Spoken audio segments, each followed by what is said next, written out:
Donc nous démarrons ce cours d'anatomie numérique pour expliquer la révolution de la modélisation 3D et de la réalité virtuelle.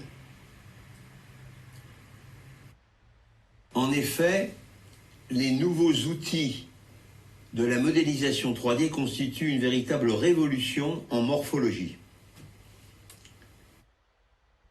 Pourquoi? Eh bien, du fait du nombre croissant d'étudiants en anatomie et en même temps du manque de corps pour faire des dissections. Ceci pour des raisons religieuses ou éthiques. Pour préparer les dissections, mais non pas pour les remplacer. Évidemment, s'explique aussi par les nouvelles méthodes pédagogiques à base de réalité virtuelle. Et enfin, c'est une révolution dans le domaine de la chirurgie, vu les applications de planning, de training, de simulation et la réalité augmentée. Nous avons en 2015, avec le professeur Vincent Delmas, créé une chaire UNESCO d'anatomie numérique ayant pour objectif de diffuser ces nouveaux outils de la réalité virtuelle et également de développer un réseau de partenaires universitaires à l'échelle mondiale. Les membres fondateurs de cette chaire UNESCO sont le chairman, le professeur Delmas, moi-même, le professeur Georges Haddad, qui est président de la Sorbonne, et le docteur Maxime Chaim. Cette chaire a été renouvelée récemment jusqu'en 2023. Et vous voyez indiqué le site internet.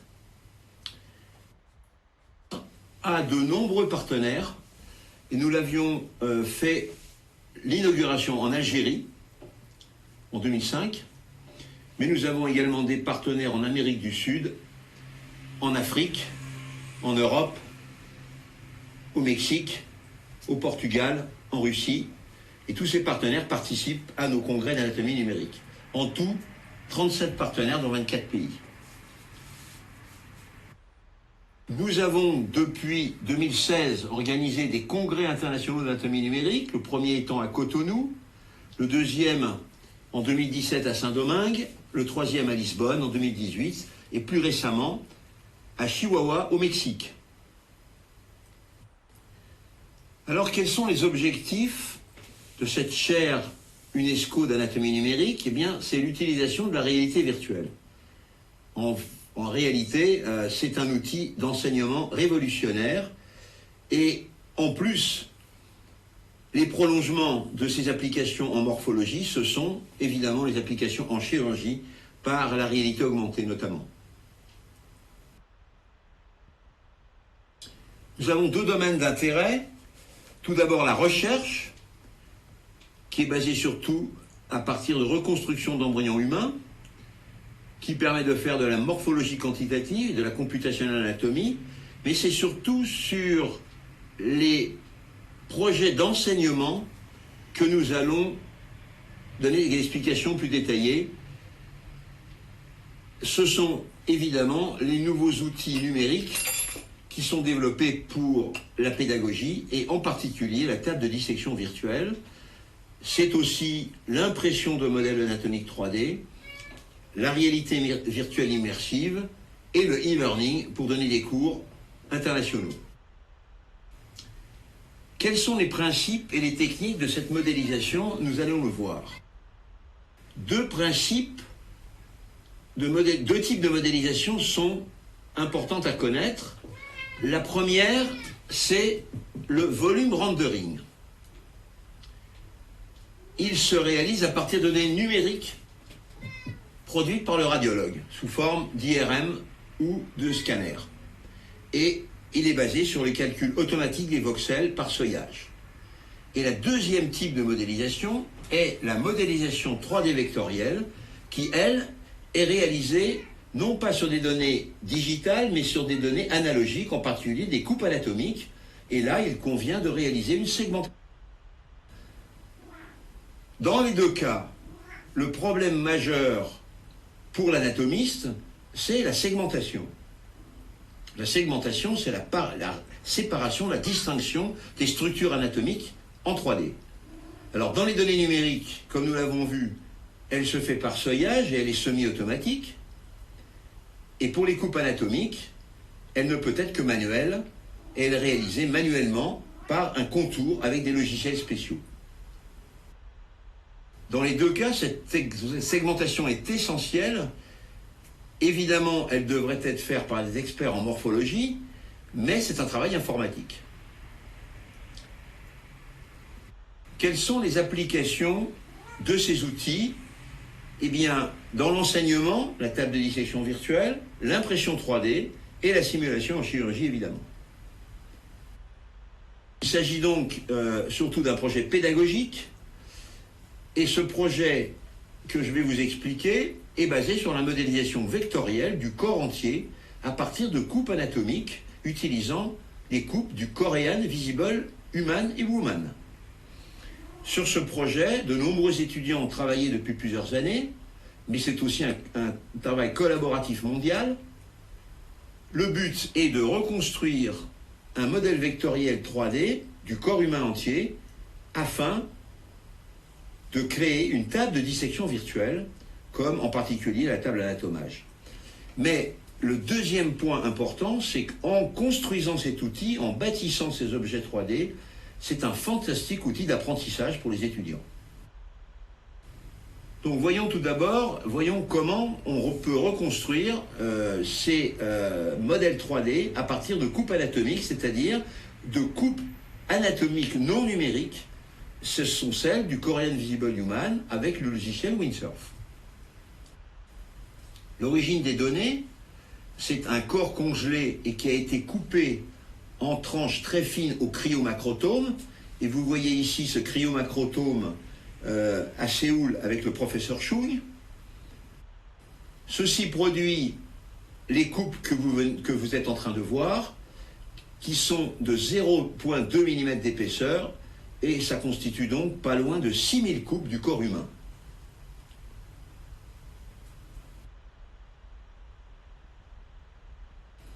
Donc, 5960 coupes de 0,2 mm, il est nécessaire d'en faire un contourage manuel, et le résultat, ce sont des objets vectoriels 3D, à peu près 940 structures. A déjà été réalisé par l'équipe coréenne du professeur Chung. Vous voyez l'adresse du site internet www.vkh.ajou.ac.kr. C'est le département de l'université de Séoul. Et vous voyez ici que sur ce site internet, on peut télécharger un certain nombre de modèles 3D et de coupes, ainsi que de logiciels affiliés à ce projet. Alors le résultat final, c'est une table de dissection 3D. Nous avons pour notre part utilisé une autre méthodologie que celle des Coréens, un peu plus rapide et un peu plus précise. Et voici les détails de cette méthodologie. Donc nous avons pris les coupes du corps humain, du Visible Human. Elles ont été contourées manuellement, segmentation manuelle de chaque élément. Nous avons contouré 1200 structures à l'aide du logiciel Windsurf, qui est un logiciel gratuit et simple d'utilisation. Puis nous avons exporté ces objets en format CAD. Nous avons retouché et amélioré le rendu grâce au logiciel Blender, qui est un modeleur gratuit. Puis, après exportation, nous avons utilisé Acrobat 3D Toolkit de manière à hiérarchiser les structures, et nous les avons exportées vers une interface Acrobat. Le résultat final est celui-ci. Nous utilisons un écran tactile géant et nous pouvons manipuler avec 3 doigts le modèle 3D du corps humain entier, le couper, le scinder, afficher également les coupes, et nous avons des menus interactifs pour pouvoir travailler aisément. C'est un très bel outil, à la fois pour le professeur pour enseigner l'anatomie et pour les étudiants pour réviser leur morphologie. Voici une démonstration de ce logiciel, assez rapide. On peut sélectionner chaque région anatomique, la tête et cou, le membre supérieur, le membre inférieur. On peut aussi sélectionner des systèmes. Sélection ici du système urogénital. On voit que les coupes sont intégrées, les os sont en transparence. On peut sélectionner le tractus digestif, l'anatomie pulmonaire, le cœur et les vaisseaux, l'encéphale, la main, le pied, et vous voyez que on a également présence d'un certain nombre de coupes qui sont affichées en même temps que l'objet 3D vectoriel. Donc, par exemple, on peut ici évidemment superposer un certain nombre d'objets, élément par élément. Par exemple, si nous ajoutons les artères, nous avons uniquement les artères et les coupes. Nous pouvons également rajouter les veines, ainsi que les nerfs. Donc on a des possibilités infinies de manipuler le corps et de structurer. On a également la possibilité de couper cet objet 3D dans le plan sagittal ou dans tous les autres plans. Vous voyez ici que c'est intéressant pour le pelvis, car on a accès aux structures internes du pelvis. Et donc on voit mieux l'intérieur du volume. On peut manipuler bien sûr dans tous les sens. On peut afficher, quand on clique sur un objet, on obtient le nom en 4 langues, ici en espagnol. Et maintenant, une autre méthodologie très importante, c'est la modélisation à partir de l'angioscanner afin de construire des objets 3D imprimables. Évidemment, on utilise là des données numériques de l'angioscanner. Pour cela, nous utilisons plusieurs logiciels gratuits. Le premier, c'est le logiciel Horos. Le logiciel Horos qui va permettre de refaire une reconstruction tridimensionnelle, automatique, soit par volume rendering, soit par surface rendering. L'adresse du site du logiciel Horos qui est gratuit et qu'on peut télécharger gratuitement donc. Donc tout d'abord, les fonctions, le logiciel de volume rendering, quelles sont les fonctions dont nous disposons? Eh bien, nous avons de nombreux outils, de nouvelles fonctions. Vous voyez, manipulation du modèle, découpe, bistouri, promenade virtuelle, animation rotationnelle, filtre. La fonction que je voulais vous montrer ici, c'est la manipulation du modèle. On peut donc faire tourner le modèle dans tous les sens de l'espace. On peut également, dans ce modèle, modifier le seuillage, donc faire apparaître la peau, les muscles ou les structures internes.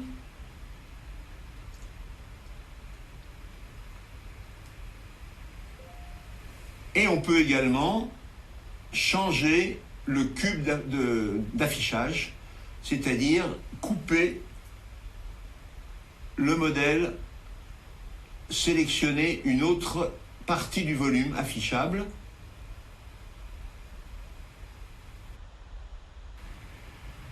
On peut réaliser également une découpe de ce volume par la fonction crop. Vous voyez ici, par exemple, la table. Nous pouvons supprimer la table en affichant le cube de display et nous retirons la table. Et également, nous pouvons rentrer dans le volume en supprimant la paroi thoracique qui est ainsi coupée et nous voyons à l'intérieur du volume très facilement. Une autre fonction est importante, c'est le bistouri. Le bistouri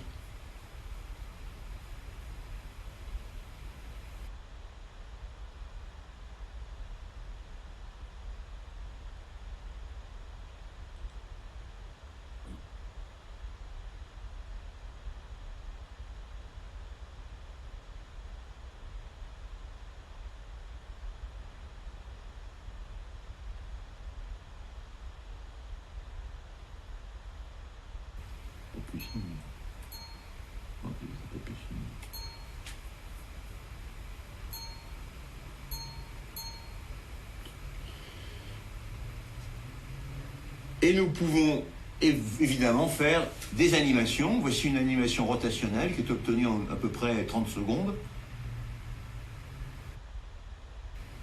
Faire des promenades virtuelles. Voici un exemple de promenade virtuelle avec un phléboscanner, dans le cas d'une compression de l'aorte de la veine cave par l'artère iliaque. Et on peut donc réaliser une promenade virtuelle à l'intérieur du pelvis pour étudier. Voici la veine pudendale interne dans le canal d'Alcock. On peut pénétrer le pelvis et voir la veine obturatrice ainsi que la jonction de la veine fémoro-iliaque. Et là, nous voyons les branches de la veine hypogastrique avec les branches sacrées latérales et les branches glutéales. Il est aussi possible, en un clic, d'afficher tous ces modèles en stéréovision. On utilise les lunettes que vous voyez affichées rouge et verte, rouge et bleu. En clinique supplémentaire,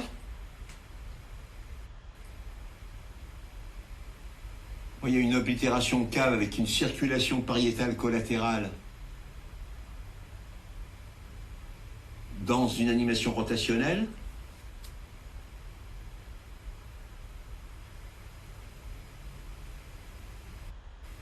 Voici une promenade virtuelle dans un membre inférieur avec un phléboscanner chez un patient porteur de varices. On voit qu'on peut faire varier la transparence des tissus. Donc là, nous voyons la veine poplitée et ses racines et la division en deux branches, une duplication de la veine fémorale. Variation de transparence des tissus, on peut afficher les muscles, les enlever, la peau. Voici une modélisation 3D du volet gauche, un autre exemple. Une varicose récidivée. En haut, les varices non injectées. En bas, la varicose injectée par le de jambes. Voici en les perforantes du mollet. Les flèches montrant les perforantes gastrocnémiennes. L'intérêt étant ici que l'on peut, en retirant les muscles, et que nous rendons les muscles transparents, nous allons voir à l'intérieur des veines musculaires pour suivre les veines gastrocnémiennes médianes. La communicante en Voici bleu, la perforante qui fait communiquer la varicose avec la perforante, ici en rouge, polaire, inférieure, en rouge, jumeau interne ou gastrocnémienne médiane. Les veines gastrocnémiennes médianes, les troncs antérieurs des veines gastrocnémiennes latérales, leur tronc postérieur et le tronc commun. Nous allons remonter le long des veines gastrocnémiennes, les racines de la veine poplitée et l'implantation qui se fait dans la face médiale de la veine poplitée marquée de la saphène externe sur la veine poplitée.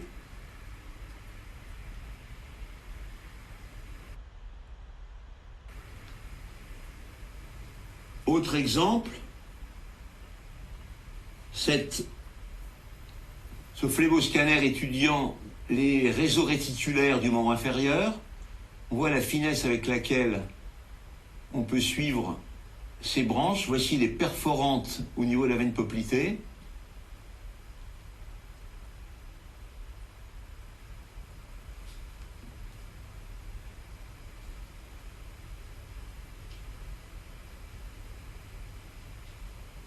L'animation a été réalisée par le professeur Revellard de La Plata. Et voici le réseau réticulaire de la paroi abdominale avec les branches pariétales abdominales. On remarque la finesse de ces images. On injecte des veines vraiment très très fines. Alors, la deuxième type de reconstruction en dehors du volume rendering, c'est le surface rendering. C'est la deuxième fonctionnalité d'Oros. Pour cela, il y a deux méthodes. Automatique 3D, qui est un peu complexe, mais il s'agit de créer une région d'intérêt et d'appliquer un algorithme de segmentation 3D. Ainsi, on peut après quelques temps de manipulation et d'apprentissage, automatiquement contourer des organes.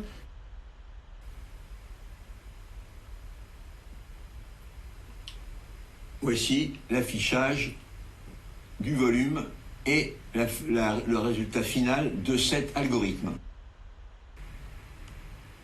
Il y a une méthode plus simple et plus rapide, probablement, pour réaliser les segmentations des organes. C'est la segmentation globale, qui est juste basée sur un seuillage, et ceci produit un énorme modèle vectoriel qu'on peut exporter en format OBJ. Alors, ce format OBJ est réutilisé par un autre logiciel qui s'appelle MeshMixer, qui permet évidemment de nettoyer ce modèle, qui est gigantesque, et de le segmenter en parties, en différentes parties anatomiques.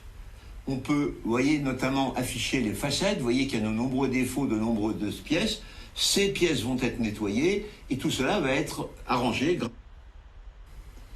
Alors, MeshMixer a de nombreuses fonctions: édition des mèches, nettoyage, amélioration. Alors,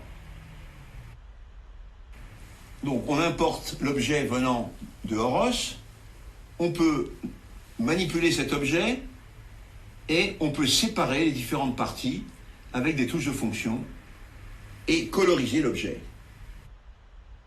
Voici par exemple une segmentation qui a été réalisée sur le fémur, et on voit également qu'on a séparé, qu'on a segmenté les vaisseaux, la veine fémorale et la veine iliaque. On obtient ainsi une liste d'objets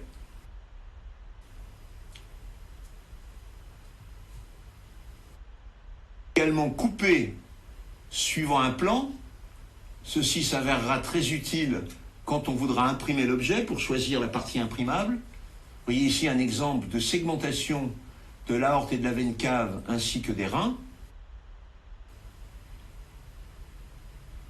Voilà les fonctions essentielles pour remplir les trous, pour souder deux parties, pour sélectionner les objets. Voilà un exemple d'animation réalisée après segmentation du cœur et des vaisseaux au niveau du thorax.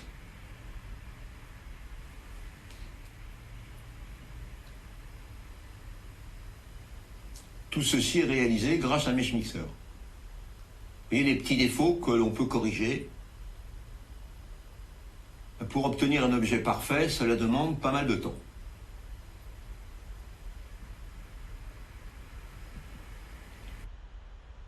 Un autre exemple magnifique, c'est celui des veines cérébrales et des artères cérébrales. Vous voyez ici la segmentation totale des jugulaires internes et externes, des carotides et des vertébrales.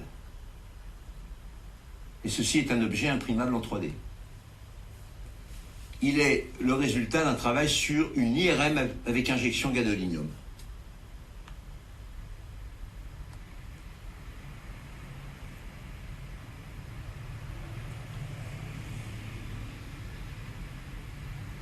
Alors ces modèles,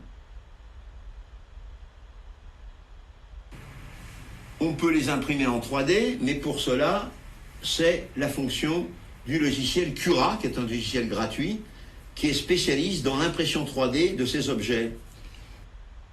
Et donc, le rappel de la totalité de la méthodologie, comment obtenir à partir d'un angioscanner un objet imprimable en 3D. Vous voyez les exemples d'objets imprimables, de veines poplitées et de veines cérébrales. Donc on part de l'angioscanner, avec le logiciel Horos, on extrait un modèle vectoriel global, puis on l'affine, on l'améliore, on le segmente et on le colorise avec MeshMixer, et enfin on l'imprime avec Cura. Ici, ces modèles ont été imprimés sans couleur et ont été peints à la main. Voici l'exemple d'un bassin, d'une oblitération de la veine iliaque. Donc en vert clair, ce sont les veines pudendales et les veines de la paroi abdominale antérieure qui servent de dérivation à cette oblitération iliaque. Vous voyez que la veine iliaque est en vert. On voit en rouge la veine qui connecte à la veine obturatrice en jaune, partant de la veine fémorale.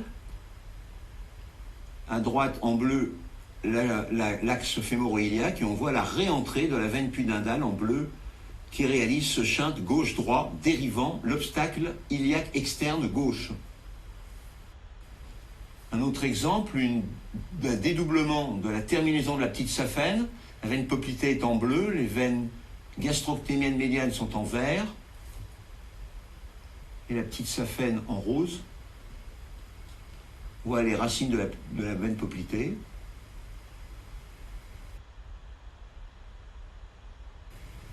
Un autre exemple de dilatation de la terminaison de la petite saphène.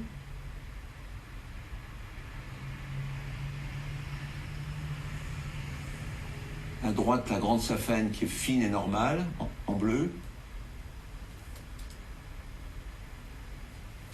Et encore un exemple de duplication de la terminaison de la petite saphène avec un prolongement postaxial de la petite saphène et une perforance de cuisse.